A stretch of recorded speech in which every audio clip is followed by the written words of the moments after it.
many of you watching have heard of or possibly have read a book by Tom Wolfe, which is called The Electric Kool-Aid Acid Test, or The Electric Cool Acid Test.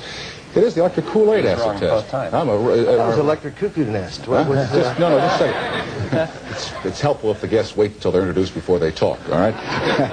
This book mostly concerned the activities of author KenKesey, the man who wrote, now here it comes, One Flew Over the Cuckoo's Nest.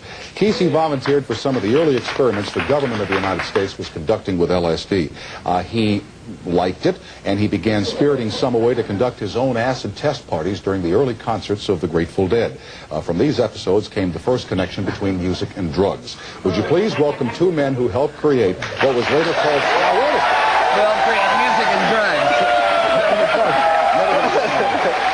Never going to get a moment. Don't mention it, folks. Anytime. Would you please welcome author KenKesey and his friend from the dead, singer and lead guitarist, Mr. Jerry Garcia.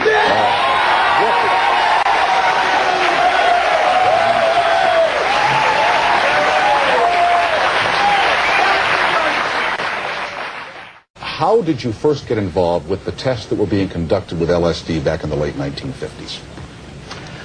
I had a neighbor. It was a psychologist. He was booked to do the experiments that Tuesday. He chickened out. He says, you want to do them? $20. Show up. They gave them to me. I did them from then on every Tuesday for 6 or 8 months. Hunter was in on those. Yeah, they ran for a long time. Hunter was in on those, too. There were about 120 of us down in Palo Alto, students and unstudents that were... The government wanted somebody to look in that room. They said, hey, we got a great room. We discovered this nice room. Let's get somebody to go in there and look it over.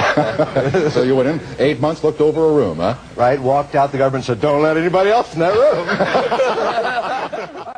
We were playing in bars and things like that, but we'd heard about Kesey and the Bus and their whole... they've been doing outrageous things for quite a while and had a big reputation for it. And for us, it was... it seemed like a real interesting thing to go and check out. We sort of were invited, in effect, by friends of ours who were staying out at Kesey's place. We kicked them out of the place 2 or 3 times before we invited them. Yeah, right. We weren't exactly welcome guests. Do you feel that you may have hurt yourself at all from all the experiments or experiences that you've had? No.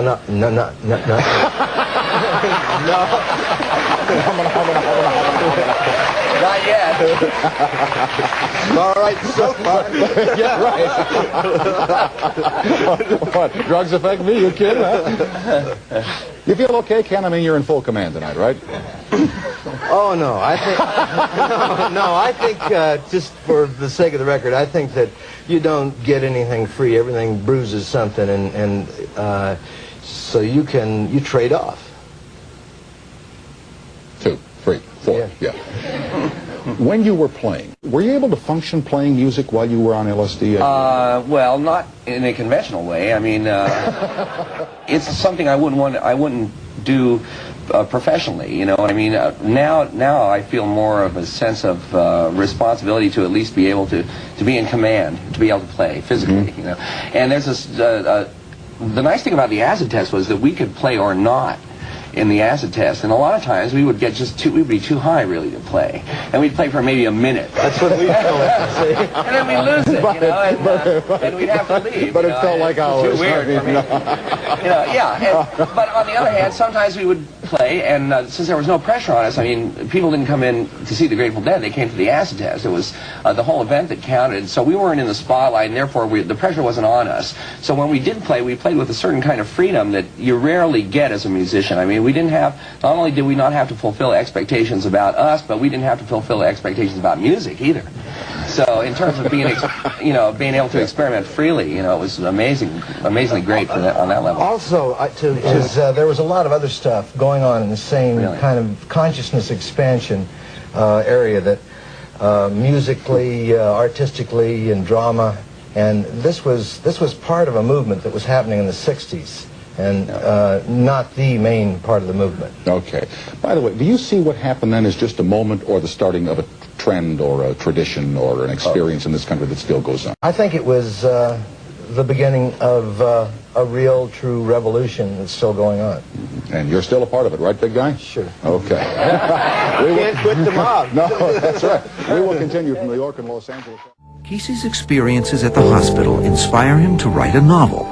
One Flew Over the Cuckoo's Nest. He claims the drugs enhanced his creativity. I would have not been able to write that well without LSD.